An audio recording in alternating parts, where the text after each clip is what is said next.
that gives me strength.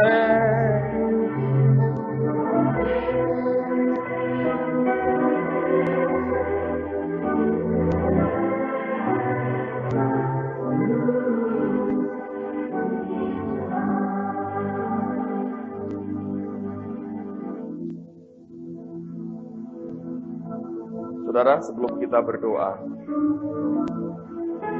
saya mau belajar taat dengan apa yang Tuhan nyatakan. Kalau Anda tidak keberatan, bolehkah saya bertanya, siapa di antara saudara yang pernah tahu bahwa ketika engkau dalam kandungan ibumu, engkau pernah akan digugurkan? Coba angkat tanganmu tinggi-tinggi. Yang tahu dalam kandungan ibu pernah akan digugurkan. Coba saya lagi angkat tangan tinggi-tinggi. Baik, dengar baik-baik, saudara. Semua orang yang mengalami keadaan seperti itu, hampir semua ketika dia lahir dan dia mulai beranjak dewasa, selalu dalam keadaan tertolak oleh orang tuanya. Selalu ada pertentangan yang luar biasa dengan orang tuanya. Dan tanpa kita pernah mengerti mengapa saya tidak pernah bisa rukun dengan orang tua saya, tapi yang jelas itu yang terjadi. Saya teringat satu bagian ayat yang Pak Yusak Cipto pernah sampaikan pada waktu beliau mengajar di Ungaran. Dan Tuhan katakan kepada saya, kamu bacakan ayat ini bagi mereka. Saudara dengar baik-baik. Orang pernah akan menolak kita. Tapi kalau sampai hari ini saudara menikmati hidup, itu karena Tuhan yang memilih dan Tuhan yang mengambil untuk dijadikan sebagai alatnya yang luar biasa. Amen. Saya ingin bacakan, lihat apa yang terjadi. Firman Tuhan berkata, kelahiranmu begini. Waktu engkau dilahirkan, pusatmu tidak dipotong, dan engkau tidak dibasuh dengan air supaya bersih. Juga dengan garam pun engkau tidak digosok atau dibedungi dengan lampin. Tidak seorang pun merasa sayang kepadamu, sehingga diperbuatnya hal-hal itu kepadamu. Dan rasa belas kasihan, dari rasa belas kasihan, malahan engkau dibuang ke ladang, oleh karena orang pandang enteng kepadamu pada hari lahirmu. Maka aku Tuhan lalu dari situ, dan kulihat engkau menendang-nendang dengan kakimu sambil berlumuran darah. Dan aku berkata kepadamu dalam keadaan berlumuran darah itu, engkau harus hidup dan jadilah besar, seperti tumbuh-tumbuhan di ladang. Kalau hari ini engkau hidup, karena Tuhan lewat pada saat engkau akan dibuang. Orang tua kita melakukan itu mungkin tanpa pengertian. Oleh karena alasan tertentu mereka bermaksud untuk tidak ingin Anda dilahirkan. Tapi dengar baik-baik firman Tuhan berkata, sekalipun manusia dalam ketidakmengertiannya ingin menyingkirkan hidupmu, pada saat yang sama Tuhan lewat. Dia lihat kita menendang-nendang berlumuran darah. Dan dia berkata, dan Tuhan berkata kepada saudara, engkau harus hidup dan jadilah besar. Dengarkan firman Tuhan hari ini. Apapun yang menjadi latar belakangmu, kalau sampai hari ini kita bisa dijadikan anak-anak Tuhan, oleh karena Allah melewati kita, dan Tuhan berkata, engkau harus hidup dan jadilah besar. Terima firman Tuhan pagi ini. Engkau harus hidup dan engkau akan jadi besar. Anak-anak mendengar baik-baik. Ada maksud Tuhan mengapa engkau dibiarkan hidup sampai hari ini. Semua yang dibiarkan hidup sampai hari ini karena Tuhan berkata, engkau harus hidup dan jadilah engkau besar. Amen, saudara. Mari angkat tangan sama-sama di hadapan Tuhan. Bapa, hamba berdoa pada pagi hari ini. Beri kami mengerti akan kasih-Mu yang luar biasa ini. Ada begitu banyak hal yang kami tidak mengerti. Tapi hari ini beri kami mengerti akan kehendak-Mu yang sempurna. Bapa, di dalam nama Tuhan Yesus, pagi ini kami berdoa Engkau mengajar kami dalam firman-Mu. Dan beri setiap kami memahami akan kehendak Tuhan yang sempurna. Maka kami percaya hidup kami tidak akan sama lagi. Kami akan diubah dari satu kemuliaan kepada kemuliaan yang lebih besar lagi. Dan hamba berdoa di dalam nama Tuhan Yesus. Hari ini Tuhan, bawa kami berjalan terus bersama dengan Engkau. Karena kami tahu sesuatu yang ilahi sudah Engkau kerjakan di tengah-tengah kami. Di dalam nama Tuhan Yesus.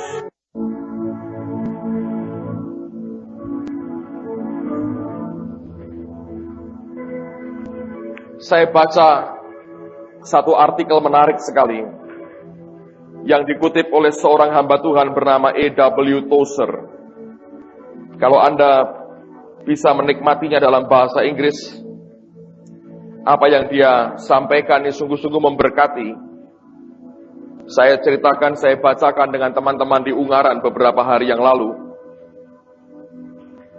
Tozer mengutip akan sebuah tulisan yang ditulis tangan oleh seorang ilmuwan Perancis yang sangat terkenal, yang hidup pada abad yang ke-17. Dan semua Anda tentu masih ingat mungkin namanya adalah Pascal. Dia termasuk satu dari 6 pemikir yang terbesar sepanjang sejarah manusia. Dikenal sebagai orang yang sangat jenius dalam hal matematika. Dan dia seorang saintis yang sangat diakui akan kemampuan otaknya yang sangat luar biasa. Tapi Pascal menjelang akhir hidupnya, dia berkata, kalau aku mati, aku tidak ingin orang kenal aku karena hasil pemikiranku dalam hal ilmu pengetahuan. Tapi dia berkata, aku ingin orang kenal aku dan kenang aku oleh karena pengalaman yang aku alami bersama dengan Tuhan. Pada waktu Pascal dijumpai meninggal dunia, orang yang menunggui pada saat dia menghembuskan nafas terakhir, menemukan secarik kertas yang sudah kumal dan usang pada sakunya. Dan rupanya beberapa tahun terakhir sejak pengalaman itu, dia simpan terus akan kertas kumal dan usang itu. Dan tidak pernah dia singkirkan dari kantong bajunya. Pada hari Pascal mati, orang yang menunggui dia pada waktu dia menghembuskan nafas terakhir, masih menemukan akan kertas itu karena dia berkata, aku mau supaya pengalaman ini selalu dekat dengan hatiku. Apa yang terjadi, saudara-saudara?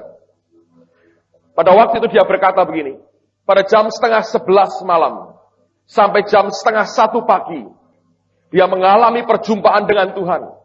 Dan dia berkata fire, dia berkata api katanya.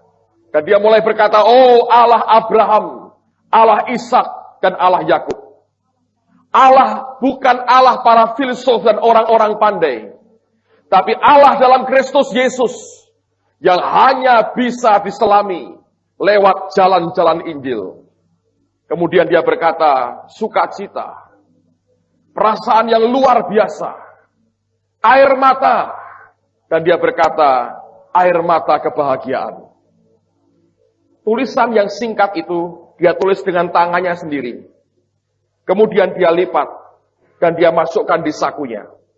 Bertahun-tahun sejak peristiwa itu, sejak pengalaman 2 jam dia bertemu dengan Tuhan. Dia berkata, aku mau kelak ketika aku mati, orang mengenang satu pengalaman ini, bahwa Pascal pernah mengalami perjumpaan dengan Allah. 2 jam dalam hadirat Allah, mengubah seluruh hidupnya. Saya percaya dia bukan orang fanatik, yang orang-orang ekstremis yang tidak berakal. Otaknya diakui satu di antara pemikir, 6 pemikir terbaik di dunia. Dan bayangkan kalau orang seperti Pascal mengalami perjumpaan dengan Tuhan. Apa yang terjadi, saudara? Seluruh hidupnya diubah. Pagi ini saya ingin mengajak semua kita belajar bagaimana orang yang berjalan dengan Roh Kudus. Ada sebuah lagu lama yang saya ingin kita semua naikkan lagi hari ini. Dan lagu ini berkata, aku berjalan di suatu kebun suatu hari. I walk in the garden alone. Aku berjalan dalam sebuah taman sendirian. Ketika embun itu masih menempel pada bunga mawar. Dan suara yang aku dengar itu pada telingaku, bahwa anak Allah itu dinyatakan. Dan dia berbicara dan suara dari suaranya, perkataan dari suaranya itu begitu manis. Sehingga burung-burung itu sampai berhenti bernyanyi. Dan melodi yang dia berikan kepadaku di dalam hatiku, itu sungguh-sungguh bergetar dengan luar biasa. Dia berjalan dengan kami, dan dia berbicara dengan aku, dan dia berkata bahwa aku adalah miliknya sendiri. Dan sukacita yang kami nikmati bersama, pada waktu kami bercanda, kami bercengkrama bersama-sama, tidak satu orang pun yang pernah bisa memahaminya. Amen, saudara. Mari berdiri bersama-sama.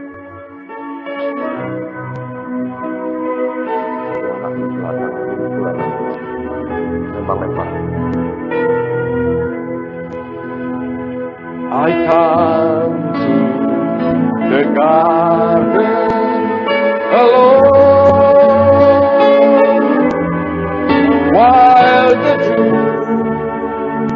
is still on the roses, and the voice I hear falling on my ear, the Son of God is close. He speaks, and the sound of His voice is so sweet that the birds hush their sing, and the melody that He gave to me within my heart is ringing. Mari katakan sama-sama. And He walked with me, and He walked with me, and He tells me I am His own, and the joy we share as we tarry there, none others has ever known. And He walked with me, and He walks with me, and He tells me I am His own, and the joy we share as we tarry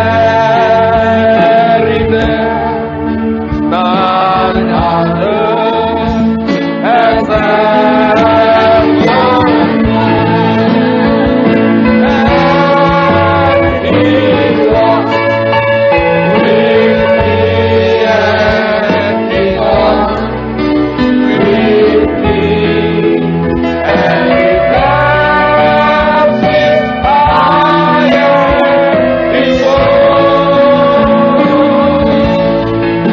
and the joy we share as we tarry there, none other has ever known. Oh ya, katakan lagi ya. He walks with me, and He walks with me, and He tells me I am His own, and the joy we share as we tarry there, none other has ever known. And the joy as we tarry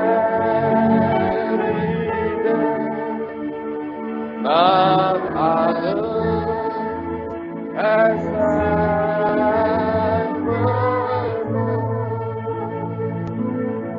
and the joy.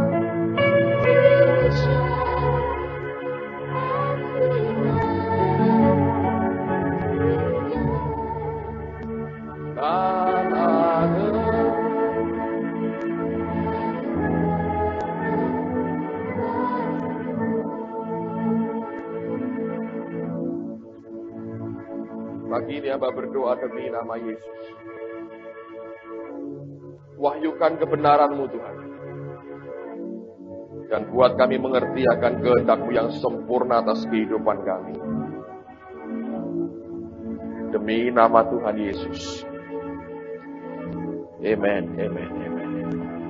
Mari buka firman Tuhan sama-sama.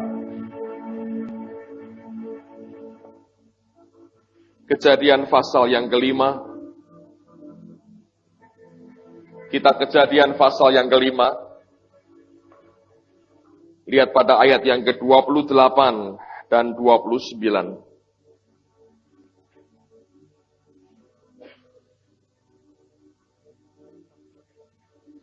Kejadian pasal yang kelima, ayat 28 dan ayat yang ke-29.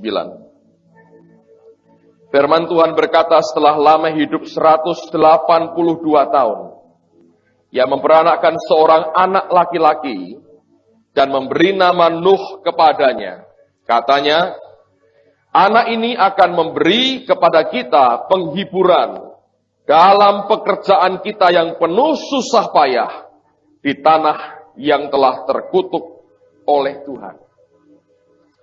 Saudara, kalau Anda mau mengerti sampai seberapa beratnya, mari kita lihat dulu pada kitab Kejadian pasal yang ketiga. Kejadian pasal yang ketiga, lihat pada ayat yang ke-17 sampai dengan ayat yang ke-19. Kejadian pasal 3 ayat 17 sampai 19, lalu firman-Nya kepada manusia itu, karena engkau mendengarkan perkataan istrimu dan memakan dari buah pohon yang telah kuperintahkan kepadamu, jangan makan daripadanya. Maka terkutuklah tanah karena engkau. Dengan bersusah payah engkau akan mencari rezekimu dari tanah seumur hidupmu. Semak duri dan rumput duri yang akan dihasilkannya bagimu. Dan tumbuh-tumbuhan di padang akan menjadi makananmu. Dengan berpeluh engkau akan mencari makananmu. Sampai engkau kembali lagi menjadi tanah. Karena dari situlah engkau diambil, sebab engkau debu, dan engkau akan kembali menjadi debu. Saudara sekalian, sejak manusia jatuh dalam dosa, maka tanah terkutuk dan setiap manusia yang hidup di dalamnya, orang yang hidup di dunia ini mereka hidup dalam kutuk. Dan apapun yang mereka kerjakan, Alkitab berkata harus dengan bersusah payah, dan dengan berpeluh. Nah, seperti yang kita lihat sampai dengan hari ini. Orang masih berkata, kalau aku tidak kerja keras, aku tidak akan bisa hidup dengan baik. Kalau aku tidak kerja keras sampai berpeluh, tidak mungkin aku bisa makan. Ketika orang punya persoalan, kemudian orang berkata, Bapak berdoa saja. Itu suatu penghinaan, saudara. Saya berkali-kali didatangi orang mau counseling, mereka datang dengan keluhan yang begitu banyak. Lalu saya berkata, Bapak berdoa saja, malah marah. Mereka mengharapkan lebih sukar dari cuma berdoa. Mereka mengharapkan saya memberi ide-ide apa yang harus mereka kerjakan. Kalau orang berkata, Bapak berdoa atau percaya saja, itu artinya ini pendeta tidak serius memperhatikan pergumulan saya. Mengapa orang bisa bereaksi seperti itu?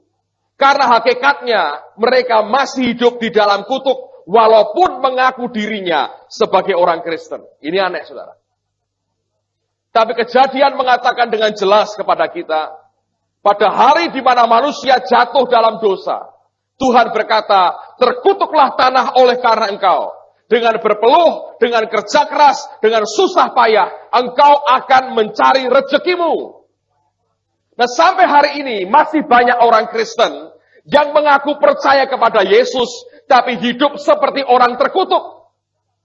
Dan mereka berkata, aku harus kerja keras untuk aku bisa hidup dengan baik. Tapi Alkitab berkata, suatu hari Lameh punya anak, dan namanya adalah Nuh. Nama Nuh artinya rest giver, atau pemberi perhentian, atau pemberi istirahat. Dan Lameh berkata begini, anak ini akan memberi kepada kita penghiburan dalam pekerjaan kita yang penuh susah payah di tanah yang telah terkutuk oleh Tuhan. Dengan kata lain, saudara sekalian, kalau kita bisa menikmati yang namanya rest giver dalam hidup kita, pemberi perhentian, maka kita akan terlepas dari hidup sebagai orang yang terkutuk. Sekarang orang bertanya, bagaimana kita bisa hidup menikmati rest giver, pemberi akan perhentian itu? Coba buka Keluaran pasal yang ke-33. Keluaran pasal 33. Perhatikan pada ayat yang ke-14.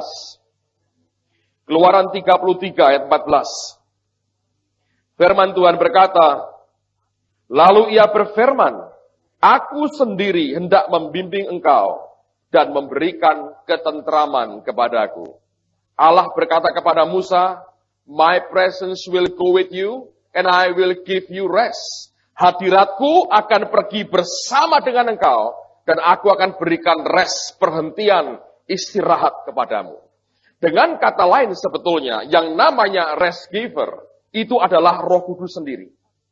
Karena Tuhan berkata, hadiratku akan pergi bersama dengan engkau, dan oleh karena hadiratku ada bersama dengan engkau, maka aku akan berikan perhentian atau rest kepadamu. Dan Nuh artinya rest giver, yaitu pribadi yang memberikan perhentian, kenyamanan, kelegaan, dan istirahat kepada manusia. Saudara sekalian, saya belajar sesuatu. Sebagai orang Kristen, kita harus bergulat dalam hidup kita sehari-hari, tidak ada bedanya dengan dunia. Tapi orang yang memiliki pengalaman dengan Tuhan, orang yang memiliki persekutuan pribadi dengan Allah, orang yang mengalami akan hadirat Tuhan dalam hidupnya, orang ini tidak akan hidup seperti orang kebanyakan. Mereka harus kerja, mereka harus tetap cari nafkah sebagai bagian daripada tanggung jawab mereka, tapi cara hidupnya tidak seperti cara hidup orang dunia. Mereka hidup dalam keadaan terkutuk. Dengan susah payah, dengan berpeluh, mereka harus mencari rezeki mereka. Tapi anak Tuhan yang hidup bergaul dengan Allah, yang menikmati rest giver dalam hidupnya, yang menikmati Nuh dalam hidupnya, dia tidak akan hidup seperti orang dunia hidup.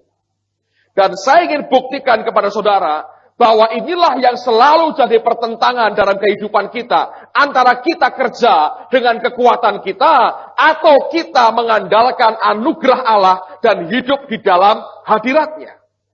Nah, sekarang buka Kejadian pasal 6. Teruskan beberapa ayat dulu.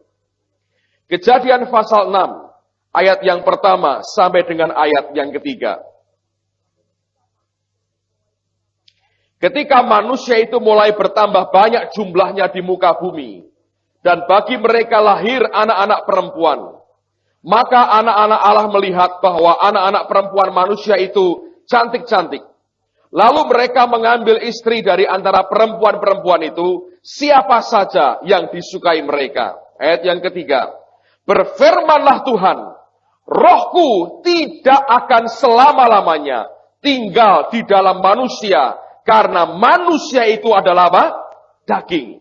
Tapi umurnya akan 120 tahun saja. Dalam bahasa Inggrisnya dikatakan, my spirit shall not strive with man. Rohku tidak akan terus bergumul, bergulat dengan manusia. Karena manusia itu daging. Semua bentuk kedagingan, hasilnya adalah hanya pergulatan dengan roh Allah. Kalau kita hidup dalam daging kita hidup dalam pergulatan terus dengan roh Allah. Galatia berkata, kehendak roh bertentangan dengan kehendak daging. Orang yang hidup bergaul dengan Roh Kudus, dia berjalan dengan dia, menikmati akan hadiratnya. Dia tidak akan hidup berdasarkan daging. Dia akan hidup bersama dengan rest giver yang memberikan perhentian kepada hidupnya dan tidak dengan upaya manusia dagingnya sendiri. Itu yang membuat kita berbeda dengan orang dunia. Kalau kita bisa mengerti hal ini, saudara, dari hal kecil sampai hal besar, hidup kita mutlak tergantung kepada Allah sepenuhnya. Dan luar biasa, kalau kita mengajak Roh Tuhan berjalan bersama dengan kita. Hal kecil misalnya. Saya pernah saksikan ini bertahun-tahun yang lalu. Dan karena kesaksian ini, maka istri saya mau jadi istri saya sekarang ini. Karena orang ini kalau tanpa Tuhan nggak ada apa-apanya. Kalau jadi dengan Tuhan bisa jadi sulapan macam-macam. Luar biasa, satu hari saya kuliah di Undip. Dan hari itu hari ujian. Saya ambil jurusan sejarah, saya ujian. Saya bawa satu ballpoint baru. Saya beli baru. Saya coba bagus. Saya pakai beberapa hari tanpa masalah. Saya tiba di kampus. Saya turun dari mobil. Lalu kemudian, begitu akan masuk ke kampus, saudara. Roh Kudus berkata pada saya, beli ballpoint baru. Saya bilang dalam hati, ini hanya ketakutan saya saja. Ini ballpoint masih bagus. Beberapa hari saya pakai tidak masalah. Ada suara di hati, beri ballpoint baru. Saya bilang nggak mau. Saya makin dekat ke halaman kampus tempat saya kuliah. Suara makin keras berkata, beli ballpoint baru. Saya lihat dompet saya masih ada uang yang cukup. Kaki saya berbelok tiba-tiba. Datang ke toko di sebelah sekolah saya, kampus saya beli ballpoint sambil berkata, paling-paling gak ada gunanya. Kemudian saya masukkan di saku saya bawa 2 ballpoint. Akhirnya jam ujian tiba, dibagikan akan kertas, dan kemudian soalnya, dan kemudian disuruh mengerjakan. Saya kerjakan dengan baik sekali, beberapa kalimat saya buat lancar. Saya berkata, lihat hanya perasaanku, lihat tidak ada gunanya, buat apa buang uang, ini pulpen baru masih bagus. Baru ngomong begitu, macet, saudara. Lalu saya berkata, oke, ini macet, mungkin kebetulan ada kotornya di situ. Saya ambil kertas yang lain, saya coba goretkan. Saya coba oret-oret di kertas, saya coba hidupkan lagi mesinnya, mungkin kalau ada. Saya coba kertasnya sampai robek. Tidak pernah keluar tintanya lagi. Anda tahu, begitu saya ngalami begitu, muka saya jadi merah, saya berkata, sorry, saya berkata, and thank you. Saya ambil pulpen yang baru, saya kerjakan dengan selesai. Saya keluar, perasaan saya malu dengan Tuhan, dan saya berkata, itu Tuhan, saudara. Berjalan dengan Tuhan, dari hal kecil, sampai hal yang paling besar. Suatu hari, saudara, saya masih kuliah juga pada waktu itu. Saya sore itu akan ke kantor, kami yang di Imam Bonjol, yang kantor lama masih kecil sekali. Dan saya pikir saya hanya datang untuk ngobrol dengan beberapa teman, jadi nggak ada urusan apa-apa. Begitu mau keluar rumah, Roh Kudus berkata begini, pakai sepatu. Saya bilang ini nggak kebaktian, nggak persekutuan, hanya mau ngobrol. Suara itu berkata, pakai sepatu. Lalu saya berkata, baik, saya pakai sepatu. Nah, saya pakai kaos merah. Roh Kudus berkata, pakai baju putih. Saya bilang, aku tidak khotbah, tidak ngapa-ngapain. Suara itu berkata, pakai baju putih, pakai sepatu. Jadi saya pakai pakaian lengkap seperti orang mau kebaktian. Saya ambil Alkitab saya ke kantor. Begitu sampai di kantor, Pak Adi keluar dari kantor tertawa, dia berkata, oh puji Tuhan. Agung, kamu mau kemana? Ya ke sini aja, mau ngobrol-ngobrol dengan beberapa teman. Wah, kebetulan sekali. Itu ayahnya si A meninggal dunia, kita mesti upacara nutup peti jenazah. Ayo temani saya. Saya berangkat naik mobil. Di depan peti jenazah saya tahu, untung tidak pakai sendal dan kaos merah. Keluarganya belum dalam Tuhan. Lihat orang mendampingi pendeta, kaos merah pakai sendal, nutup peti. Dia berkata mungkin tidak rela aku ditutup petinya sama orang kayak begini. Siapa yang tahu, saudara, bahwa hal itu akan terjadi? Hanya Tuhan. Berjalan dengan Tuhan itu artinya kita berkomunikasi dengan dia, kita berjalan dengan dia, kita berbicara dengan dia, kita mengutarakan isi hati kita dengan dia. Dan ketika kita lakukan itu, saudara, semuanya akan diatur Tuhan dengan baik. Saya beri contoh di perjanjian lama, orang bernama Ishak. Orang ini sebetulnya hidupnya mulus, lancar semua. Dan banyak orang senang dengan Ishak karena Alkitab berkata makin kaya, makin lama makin kaya, tambah kaya, tambah kaya. Kaya apa nggak tahu juga. Kaya. Jadi orang senang pokoknya namanya Ishak. Karena hanya ingin hartanya sebetulnya. Tapi Ishak ini orangnya berbeda dengan yang lain. Anda tahu ketika dia dicarikan istri sama Eliezer. Pertama kali ketemu dengan Ribka dalam keadaan apa? Dia sedang berjalan-jalan di padang. Sebetulnya bukan jalan-jalan keluyuran, saudara. Sightseeing, shopping di pasar, bukan. Sebetulnya dia sedang bermeditasi. Orang ini orang yang hidupnya begitu. Sehingga semuanya diatur oleh Tuhan. Sampai jodoh pun dicarikan, saudara. Dan dapat cuma satu, tidak pernah kawin lagi sampai matinya. Ini aneh. Semua yang dari Allah tidak menimbulkan pergulatan dengan daging kita. Tapi memberikan rest kepada kita. Karena Tuhan berkata kepada Musa, My presence will go with you and I will give you rest. Hadiratku akan pergi dengan engkau dan aku akan berikan perhentian, istirahat, rest kepadamu. Dan Nuh dikatakan sebagai rest giver. Lameh berkata, rest giver ini akan memberikan penghiburan. Karena tanah ini dikutuk oleh Tuhan dan kita susah payah karenanya. Dengan kata lain, jawaban untuk hidup susah payah seperti orang terkutuk adalah kita mesti bergaul dengan rest giver. Dan hidup Nuh memang hidup orang yang bergaul dengan Tuhan. Lihat pasal yang ke-6 ayat yang ke-9. Inilah riwayat Nuh. Nuh adalah seorang yang benar dan tidak bercela di antara orang-orang sejamannya. Kata tidak bercela sebetulnya dari kata perfect. Sempurna. Dan kata ini dari kata yang artinya seperti korban, hewan korban di hadapan Allah. Harus sempurna dan tidak ada cacatnya. Dan dikatakan, dan Nuh itu hidup bergaul dengan Allah. Luar biasa, Nuh itu hidup bergaul dengan Allah. Itu merupakan bahwa dia bergaul dengan Allahnya. Luar biasa. Kalau kita bisa mengerti akan konsep ini, saudara, bahwa orang yang bergaul dengan Allah, dia tidak akan hidup dalam pergulatan dengan dagingnya, dengan keadaan apapun yang dihadapi. Lihat sisa hidupnya, saya ingin buktikan kepada saudara, orang ini benar-benar tidak ada pergulatannya dengan dagingnya. Selama dia bergaul dengan Allah, dia hidup dalam anugerah Allah, dan kemudahan, favor Tuhan diberikan kepadanya. Yang pertama, orang yang bergaul dengan Allah, dia bisa sempurna, tidak bercacat di hadapan Tuhan.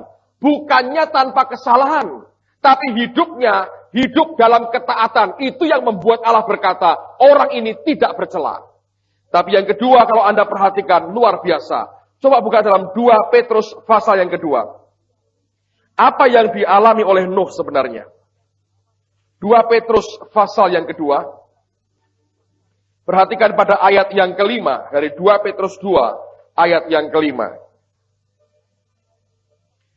Alkitab berkata, dan jikalau Allah tidak menyayangkan dunia purba, tetapi hanya menyelamatkan Nuh, pemberita kebenaran itu, ada garis bawahi kata pemberita kebenaran, dengan 7 orang lain, ketika ia mendatangkan air bah atas dunia orang-orang fasik. Nah, Alkitab berkata, Petrus berkata, Nuh adalah pemberita kebenaran. Ketika dia bangun bahtera, sambil dia bangun bahtera, dia sampaikan kebenaran. Nah, kata ini tidak sama dengan kata penginjil atau pengkhotbah, bukan. Tapi pemberita kebenaran ini suatu proklamator kebenaran. Jadi bukan pengkhotbah biasa, dia memproklamirkan kebenaran. Anda tahu perbedaan proklamator dengan bukan proklamator. Zaman revolusi orang teriak merdeka, merdeka, merdeka. Begitu banyak suara merdeka. Tapi cuma 1 atau 2 orang yang dikenal sebagai proklamator. Yaitu Soekarno, Hatta. Waktu mereka berkata, dengan ini kami menyatakan kemerdekaan Indonesia. Waktu mereka memproklamirkan itulah, mereka disebut sebagai proklamator. Dan yang mereka sampaikan itu bukan teriakan seperti yang lain yang berteriak merdeka, merdeka. Tapi mereka memproklamirkan sesuatu yang sangat luar biasa. Dan kata pemberita kebenaran itu, kata yang sama dipakai oleh Petrus juga untuk menyebut akan Yesus. Coba buka 1 Petrus pasal yang ketiga, ayat yang ke 18 mulai. 19, maaf.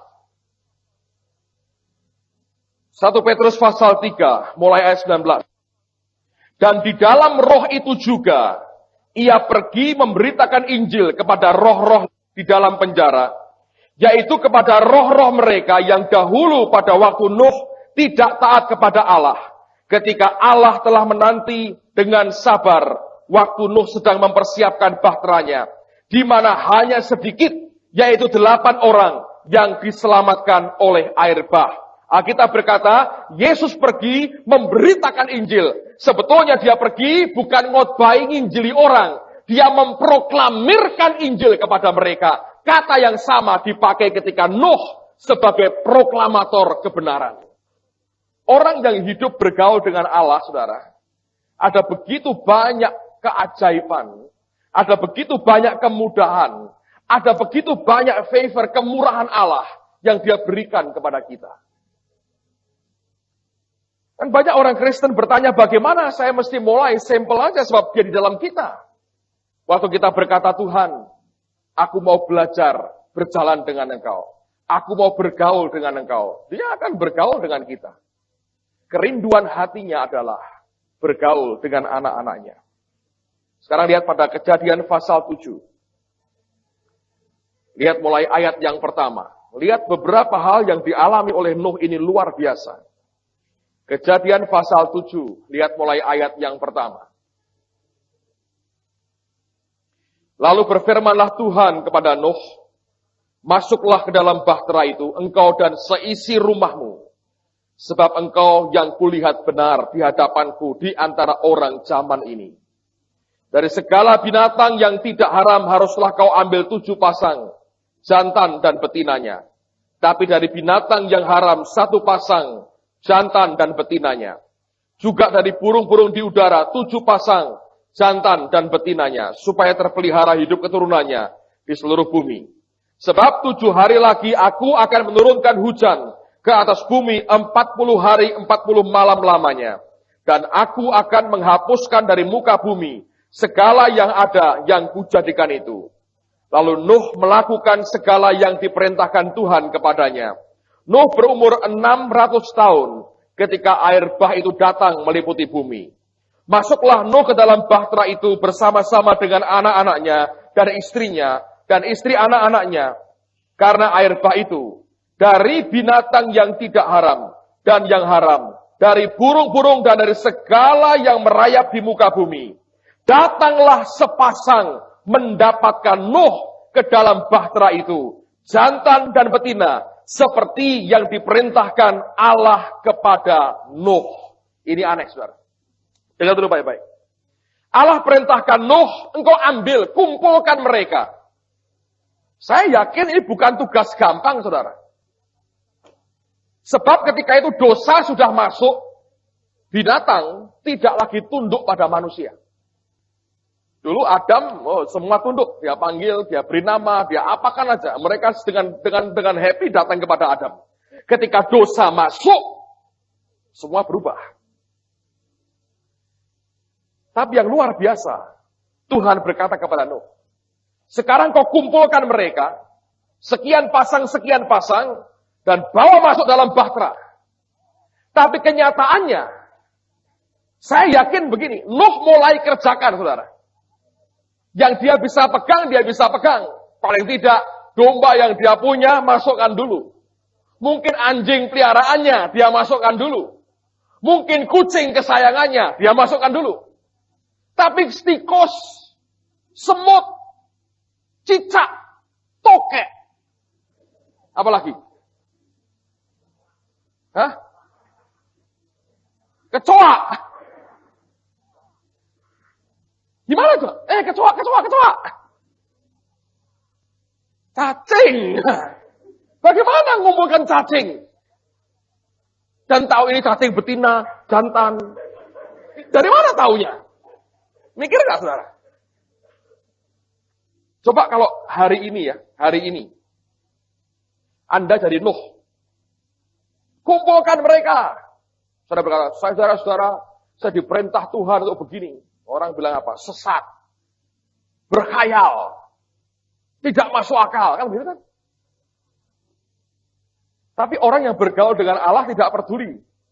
Seluruh dunia. Tidak satu pun ikut. Kecuali istri, anak, mantunya. Sebab dia hidup benar. Alkitab berkata, saya yakin dia mulai kumpulkan karena Alkitab berkata, Nuh melakukan seperti yang Tuhan perintahkan. Jadi dia mulai kerja juga dia masukkan. Tapi kerjanya seperti gini, saudara. Pejabat meletakkan batu pertama. Peletakan batu pertama gedung ini oleh Bapak Wali Kota. Taruhkan dia. Yes. Dia pakai semen, dia pakai apa. Dipakai nggak batunya? Dipakai juga sih, saudara. Tapi yang ngerjakan semua ini siapa? Bukan Wali Kota. Nuh ngalami yang sama, dia lakukan bagiannya. Sisanya, Alkitab berkata, binatang itu yang datang ke Nuh. Kalau enggak, nangkep kanguru aja, saudara. Susah. Bagaimana harimau dijinakkan? Nah, bagaimana harimau baris, depannya rusa. Dan nafsu makannya tidak muncul. Kalau kumpul, kalau saling makan, memakan gimana? Coba Anda bayangin. Nangkep ayam hutan aja susah, saudara. Dapat satu aja sudah bagus, sepasang. Coba pikir. Tuhan kalau memberi tugas, kalau sudah tidak masuk akal, itu malah baik, saudara. Artinya, sebagian besar dia yang garap sendiri. Kita cuma bintang kehormatan. Gunting pita. Peresmian. Sisanya dia yang ngurus. Tapi kalau orang tidak bergaul dengan Tuhan, mabuk, saudara. Dan kita berkata, Allah tidak adil. Allah benci saya. Tugas kayak begini diberikan saya. Tapi itu semua cara Tuhan begitu. Coba lihat gereja mula-mula. Saudara tahu, Tuhan berkata, pergi ke seluruh dunia, beritakan Injil, bawa jiwa-jiwa. Semua dia perintahkan. Coba saya buktikan beberapa ayat. Buka Kisah Rasul pasal yang kedua. Kisah Rasul pasal 2. Lihat ayat yang ke-47. Ayo kita baca sama-sama. Kisah Rasul pasal 2, ayat 47. 2, 3. Sambil memuji Allah dan mereka disukai semua orang. Dan tiap hari, siapa? Tuhan menambah jumlah mereka dengan orang yang nambah siapa, saudara? Ayo. Banyak orang berseminar teori pertumbuhan gereja. Yang nambahi siapa sebetulnya? Tuhan. Kita mengklaim sebagai ini karena kita punya sistem begini kita maju. Omong kosong. Kita lakukan bagian kita itu betul sekali. Tapi Anda harus mengerti semua itu dikerjakan oleh Allah sebenarnya. Dan manusia tidak bisa mengklaim apapun dari pertumbuhan yang dia terima. Nuh contohnya. Nuh gak bisa bangga, oh akulah Tuhan si Raja Hutan. Nuh kayak Tarsan dong. Raja Rimba, Nuh Raja Rimba. Enggak. Alkitab tidak pernah mengatakan maka Nuh mengklaim dirinya sebagai si Raja Hutan. Kayak Tarsan. Enggak ada. Dia kerjakan bagiannya. Alkitab berkata binatang itu yang datang sendiri kepadanya. Anda lihat itu. Tuhan berkata kepada jemaat gereja waktu itu, beritakan Injil. Mereka mulai beritakan Injil, mereka mulai berkhotbah. Tapi Alkitab berkata tiap-tiap hari Tuhan yang menambah jumlah mereka. Tuhan. Lihat lagi, pasal yang ke-9 misalnya. Dari Kisah Rasul ini. Ayat yang ke-31 dari pasal 9, 31. Kisah 9, ayat 31. Selama beberapa waktu jemaat di seluruh Yudea, Galilea, dan Samaria berada dalam keadaan damai. Jemaat itu dibangun dalam hidup dan hidup dalam takut akan Tuhan. Jumlahnya makin bertambah besar oleh apa? Pertolongan dan penghiburan Roh Kudus. Kalau bukan Tuhan nggak bisa, saudara. Makanya kita perlu belajar bergaul dengan Allah. Kalau kita bergaul dengan Tuhan, kalau kita belajar berjalan dengan Allah, nanti semua akan Dia atur sendiri. Kita lakukan bagian kita dengan cara yang sangat sederhana sekali mungkin. Sisanya kita melihat semua ini terjadi karena Tuhan. Dan tidak boleh ada satu orang pun mengklaim dirinya sebagai orang yang paling berjasa dengan apa yang Tuhan kerjakan. Dan orang yang bergaul dengan Allah, dia tahu diri dengan pasti. Bahwa semua bukan karena dia. Semua karena Tuhan. Kalau kita bisa mengerti akan hal ini saja, saudara. Saya yakin hidup kita berbeda. Semua jalan karena anugerah. Bukan karena kekuatan kita. Bahtera dia bangun, dia proklamirkan. Dan orang yang bergaul dengan Allah, dia nggak peduli orang menilai dirinya bagaimana. Nggak urusan lagi. Orang seperti Nuh, Anda tahu jemaatnya berapa? 7 orang. Cuma istri, anak, menantunya. Dan itu sudah bagus. Lot, ajak mantunya keluar. Mertua ini suka gurau aja. Nah, Lot soalnya orang Jawa berkata, cengengesan terus sih saudara hidupnya. Ketika dia serius, dipikir ini juga bergurau. Jadi tukang melawak Lot itu. Dia berkata, ayo keluar Sodom. Wah, mereka tertawa, ini lawaan mertua paling hebat. Makanya kalau jadi mertua yang baik, saudara. Supaya menantu dengar nasihat kita. Kalau tidak, nggak akan dengar. Ayo kok Tuhan. Yang bener aja. Kamu aja kayak begitu kok ikut Tuhan. Tapi Nuh ketika dia berkata, masuk semua, menantunya ikut. Bayangkan betapa luar biasanya pengaruh yang terjadi, saudara. Oleh karena orang bergaul dengan Tuhan. Dan dia aman sekali. Jemaat cuma 7, 8 dengan dia aman. Masuk perahu, masuk. Loh Nuh, dalam ilmu pertumbuhan gereja, kamu tidak ada apa-apanya. Ya betul. Tapi lumayanlah selamat sak keluarga, masuklah. Dia nggak peduli jumlah. Yang dia peduli cuma hati Allah saja. Dan dia bergaul dengan Tuhan. Kalau Anda bisa melihat semua gambaran ini, oh bagus sekali. Hidup kita itu akan secure, akan aman. Saya perhatikan orang makin ngotot, saudara.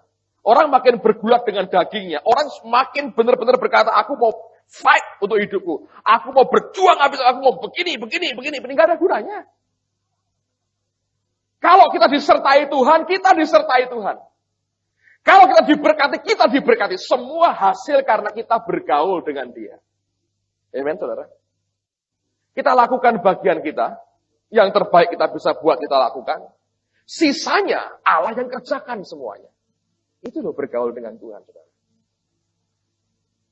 Dan banyak orang tidak mau bergaul dengan Allah seperti itu.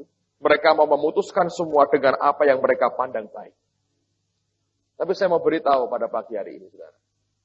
Mari ajak dia bergaul, saudara. Roh Kudus itu pribadi yang sangat kesepian sekali. Karena umat-umat percaya tidak banyak yang mau mengajak dia bergaul. Saya yakin kalau kita ajak dia bergaul, engkau akan melihat banyak hal yang luar biasa. Allah berikan di tengah-tengah kita. Amen, saudara. Itu Tuhan. Dan saya yakin kalau kita mengalami pertumbuhan lebih jauh, bukan karena orang, tapi Tuhan yang memberikan pertumbuhan kepada kita. Amen.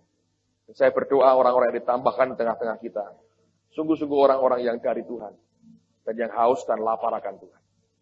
Kalau engkau cari manusia di sini ada kecewa berat. Kalau engkau cari Tuhan, engkau ketemu Tuhan. Engkau cari orang, Anda akan kecewa berat. Anda cari Tuhan, engkau akan ketemu dengan Tuhan. Saya berdoa yang membuat kita berkata, Tuhan, aku mau jalan dengan Engkau. Belajar dari Nuh, saudara. Dia bergaul dengan Allah. Amen. Tutup Alkitab kita. And he walks with me and he talks with me and he tells me I am his own. And the joy we share as we carry them, none other as heaven. And he walks with me and he talks with me and he tells me I am his own.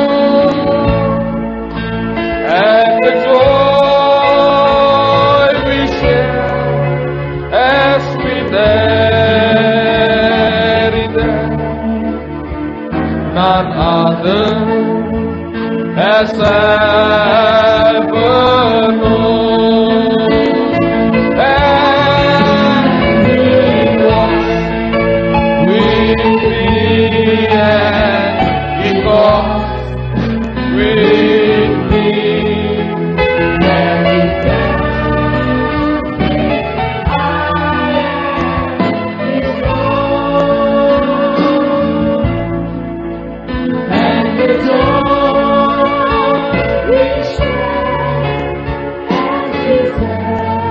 them, none other as ever known. And he walks with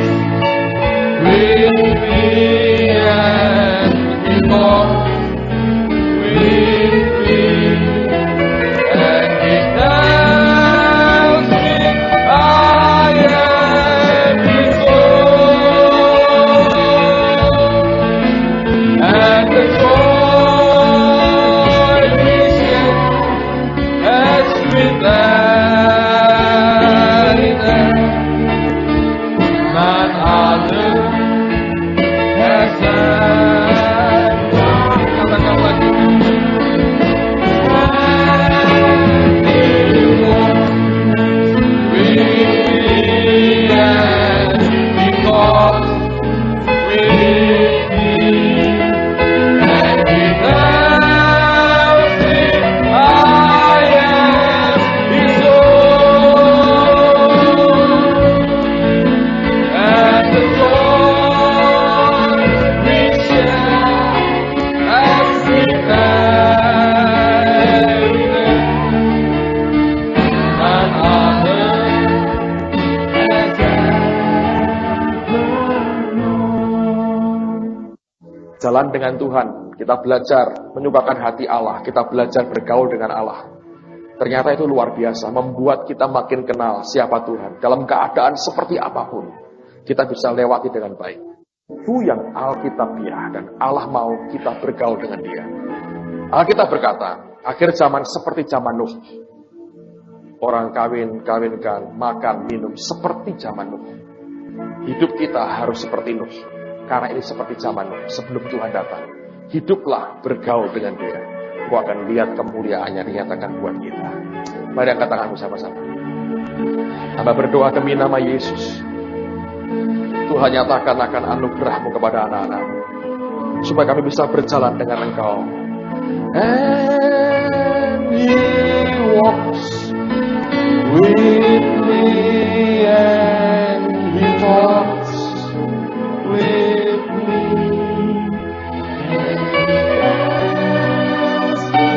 I am His own,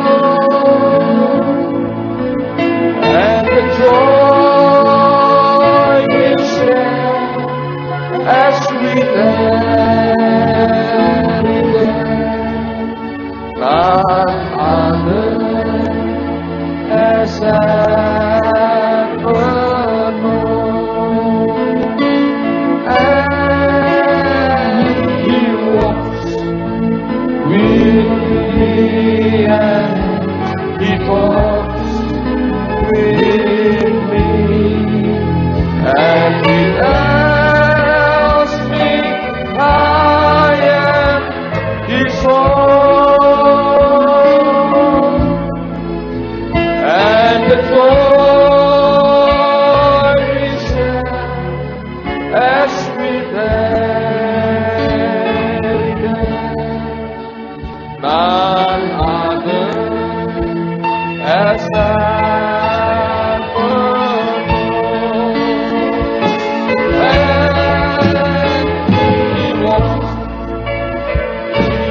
joy.